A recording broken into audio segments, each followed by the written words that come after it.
Hello everyone, my name is Dominic Giordano, and I'm going to talk about REM sleep. My first question is, what do you dream about? Are you falling off a cliff? Are you running away from someone? Are you alone? Or do you not remember at all? Are you angry? Are you mad? Are you sad? All those things you have to think about when dreaming because it all has a purpose, and a lot of us don't know that purpose. This topic is very important because it happens to us every day. But most of us, we don't know what happens, so today I'm going to explain why it happens and hopefully give you some knowledge about REM sleep that you can give the information to other people and let them know, because it's kind of cool to me. I'm going to talk about three aspects of REM sleep. I'm going to talk about three types of dreaming, when and why it occurs, and then the science involved with REM sleep. So I discussed what we're going to talk about. Let's begin. So to start off, Hayden Perez of Psychomechanics 2015, she talks about three types of dreaming. There's falling, flying, and naked. Falling dreams are those are the nightmares. Those are the dreams that you're angry, you got in a fight with your boss, you have problems at school, you're just stressed about work. Your angry thoughts are going to be revealed in your dreams.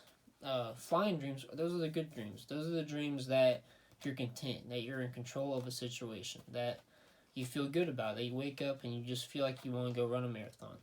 Those are your good dreams. Naked dreams, those are the dreams that you feel ashamed of, that you're hiding something inside of you that you haven't exposed, so it's being exposed in your dreams. Now that we all know what the different types of dreams are, we gotta know when and why they occur. This all starts with the sleep stages. There's 5 stages, there's 1 through 4, and then the 5th one is REM sleep. The cycles usually last about 90 minutes, and REM sleep will actually occur more than once in your sleep.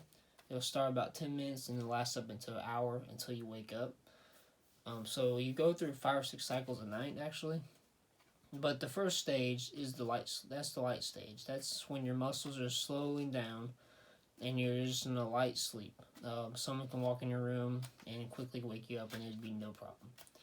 Second stage, that's when your body temperature is starting to decrease and your body's preparing for the deep sleep. Third stage is the start of your deep sleep. That's when you're occasionally having these contractions.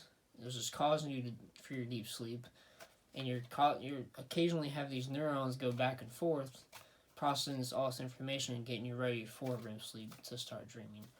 The fourth stage just gets even better. It gets even deeper. Unlike the third stage, which also is when your night terrors or when you're sleepwalking or when you're talking sleep happens. Fourth stage is a continuance of that, where your neurons are just going faster and faster, processing the information faster and faster. If you get woken up from that stage, you're going to get a little disoriented because of how much of a deep sleep you were in. The fifth stage, the last stage, is REM sleep. That's the stage that has the most activity. That's the stage that will cause you to dream, pretty much. And REM will stand for rapid eye movement, when your eyes are literally going side from side, mimicking your dreams, basically. According to William G. Domhoff, he talks about how REM sleep, how dreaming makes us who we are as an individual. He does a study about doing studies about dreaming. So he takes 100 dreams of people, and out of those 100, 75 of them he could tell their age, their gender, culture, their portrait, and then basically their fingerprint, who they are as a person, what their thoughts are, what's on their mind. It's amazing what we can know with this, and the reason why you only remember some of your dreams is because we only want to remember the dreams that are important to us. If you don't remember a lot of your dreams, then you're dreaming about stuff that's not really important for your life. That doesn't mean much to you, basically. It's not that they're not important, but they don't mean as much. So the more important the dream is, the more you will recall, and vice versa the other way. We just discussed when REM sleep happens and why it occurs, but now we got to talk about the science involved. There's 2 chemicals, pretty much. The National Institute of Neurological Disorders and Stroke, the Brain Basics Understanding Sleep 2017, they talk about the parts of the brain that deal with REM sleep.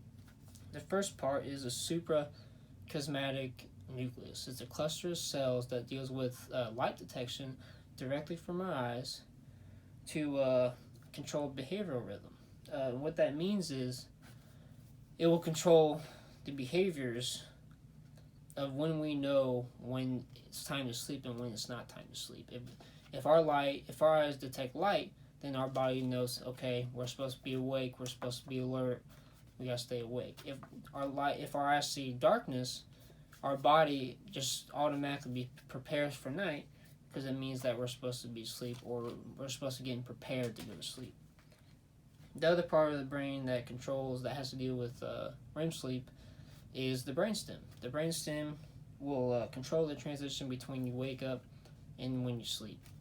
And what this means is it gets your sleep cycles ready, or it gets them to end, whether it's to wake up or to go to sleep. But if you're going to sleep, your sleep cycles will go faster and they will begin to start to prepare your body to go to sleep. And then vice versa, if you're waking up, your sleep cycles will end and you will prepare to go throughout the rest of your day fine. And then also the brainstem will send a signal to relax all your body muscles during dreaming, and basically it would paralyze your body so that when you are dreaming that you're not acting them out, because then potentially you can hurt yourself or hurt someone else. Penn State University, they talk about the science of it all, and they basically say that neurons are, so inside the brainstem and the suprachiasmatic nucleus, they have neurons that will constantly sending messages back and forth, processing that information, creating that imagery in your head, creating the dreaming, and then that's what causes that rapid eye movement.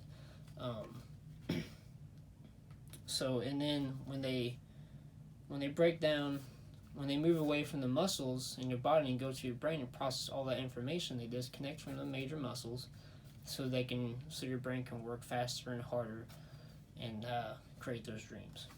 And in the end, it's better for your body rather than hurting it. So before we end the speech, we're going to recap what we just talked about. We just went over the 3 basic stages, our 3 basic types of dreaming. We talked about when and why it occurs, and we talked about what our body goes through when we're in REM sleep.